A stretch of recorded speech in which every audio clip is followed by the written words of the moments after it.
Youth corner में आपका स्वागत है। आजमगढ़ राज्य कर्मचारी संयुक्त परिषद उत्तर प्रदेश आजमगढ़ का द्विवार्षिक अधिवेशन चुनाव रविवार को नगर के नेहरू हॉल के सभागार में संपन्न हुआ, जिसमें बतौर मुख्य अतिथि के रूप में राष्ट्रीय अध्यक्ष शिवसेफ वीपी मिश्रा मौजूद रहे। वहीं विशिष्ट अतिथि के रूप में प्रांतीय अध्यक्ष सुरेंद्र कुमार रावत, प्रांतीय महामंत्री अतुल कुमार मिश्र, IMA आजमगढ़ अध्यक्ष AK सिंह, गिरीश चतुर्वेदी, पूर्वी जोन महामंत्री आनंद मिश्र रहे। अध्यक्षता जिलाध्यक्ष PN सिंह व संचालन जिला मंत्री सुभाष पांडेय ने किया। अधिवेशन को संबोधित करते हुए मुख्य अतिथि राष्ट्रीय अध्यक्ष शिवसेफ वीपी मिश्रा ने कहा कि संगठन की मजबूती के दम पर ही हम अपनी जायज मांगों को सरकार से पूरा करा सकते हैं। इसके लिए हम एकजुट होकर अपनी हितों के लिए सतत संघर्ष जारी रखना होगा। कर्मचारी हितों को लेकर आगामी नवंबर 2022 में संगठन का वृहद आंदोलन दिल्ली में आयोजित किया जाएगा।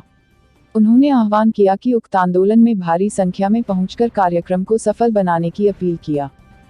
नवनिर्वाचित पदाधिकारियों को शपथ ग्रहण कराए जाने के बाद पदाधिकारियों और कर्मचारियों ने माल्यार्पण कर सम्मानित किया।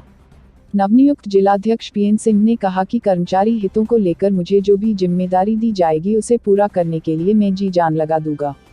जिलाध्यक्ष श्री सिंह ने कहा कि संगठन की पुरानी पेंशन बहाली की मांग, संविदा कर्मचारियों का विनियमितीकरण, आउटसोर्स कार्मिकों को सेवा प्रदाता मुक्त से कराना, कैशलेस सुविधा, वेतन विसंगति, निजीकरण पर रोक, नियमित कर्मचारियों की भर्ती सहित अन्य मांगों को पूरा कराए जाने तक हमारा संघर्ष जारी रहेगा।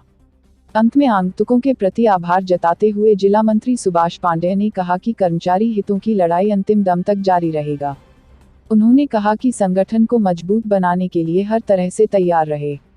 अधिवेशन में रामजतन यादव, यशवंत सिंह, अशोक कुमार श्रीवास्तव, PN सिंह, ऋषिदेव मौर्य, बेकारू यादव, हरिद्वार सिंह, ब्रह्मचारी राय, संध्या सिंह, सीमा राय, दिनेश यादव, धीरेन्द्र सिंह, चंद्रशेखर सिंह, गिरीश चंद्र यादव, सुभाष चंद्र यादव, सुनील कुमार मालवीय, शत्रुंजय सिंह, राजेश सिंह, राधेश्याम सैनी, मो असलम, सूबेदार यादव सहित जनपद के 40 घटक संगठनों के पदाधिकारी व कर्मचारियों ने हिस्सा लिया। आजमगढ़ से पद्माकर पाठक की खास रिपोर्ट।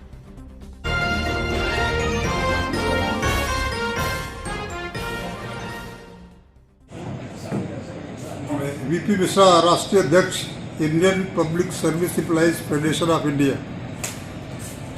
मैं आजमगढ़ का ही रहने वाला हूँ और विभिन्न जनपदों का दौरा करके ये देख रहा हूँ कि कर्मचारियों का क्या इरादा है।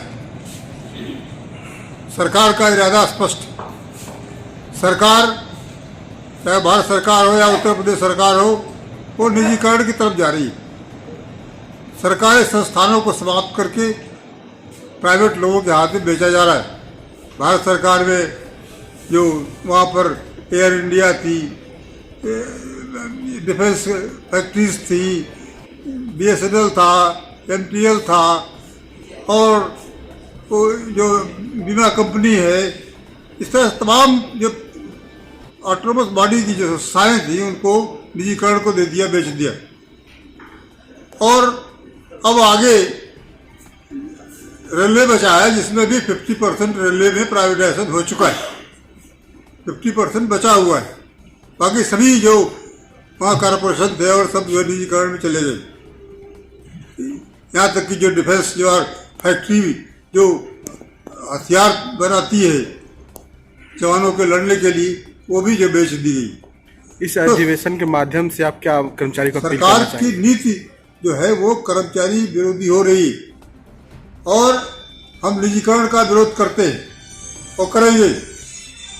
दूसरा, पुरानी पेंशन को समाप्त कर दिया इस सरकार ने, बीजेपी सरकार ने किया था, और नई पेंशन लागू कर दी अप्रैल 2004 से। उत्तर प्रदेश में 2005 से लागू है। जो कर्मचारी अंग्रेजों के समय से जो व्यवस्था थी, अंग्रेज राज करते थे, उन्होंने पुरानी पेंशन की व्यवस्था की थी और हमारी सरकार ने उस व्यवस्था को समाप्त करके जो NPS लागू किया है, उसमें कुछ पता ही नहीं है कि जो रिटायर होगा तो उसको क्या मिलेगा।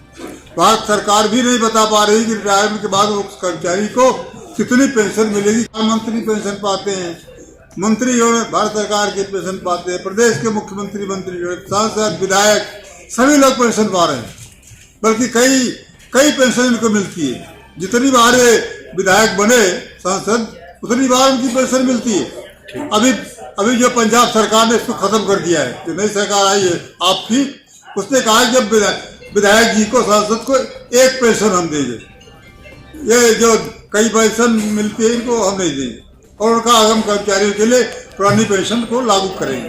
तो जो ये मुख्य हमारा मुद्दा है, निजीकरण, पुरानी पेंशन की बहाली, और जो आउटसोर्सिंग के कर्मचारी जो कई लाख की संख्या में काम कर रहे हैं, जिनका शोषण हो रहा है, वो वही काम करते हैं जो रेगुलर कर्मचारी कर रहा है, लेकिन उनको उसकी चौथाई पैसा मिलता है। वो रोटी अपनी नहीं खाते से परिवार क्या खाएंगे। इस वजह से हमारी मांग है कि आउटसोर्सिंग जो व्यवस्था है उसको समाप्त करिए, रेगुलर भर्ती करिए और उनको नियमित वेतन दीजिए। और जो लोग काम कर रहे हैं रेगुलर, उनको आउटसोर्सिंग में जो काम कर रहे हैं उनको विनियमित करने की, रेगुलर करने की नीति बनाइए, उनको निकालिए नहीं। तो इन 3 मुद्दों पर राष्ट्रीय स्तर पर हम संघर्ष करने जा रहे हैं, और नवंबर में इप्सप का ये निर्णय हो रहा है कि हम नवंबर में दिल्ली में बहुत बड़ी रैली करेंगे, जिसमें देश भर के कई लाख कर्मचारी वहाँ उपस्थित होंगे, और हम भारत सरकार को चेतावनी देंगे, ये आप खुद पेंशन लेते हो और कर्मचारियों की पेंशन काट रहे हो, जबकि कर्मचारी काम करता है गांव तक हुआ है।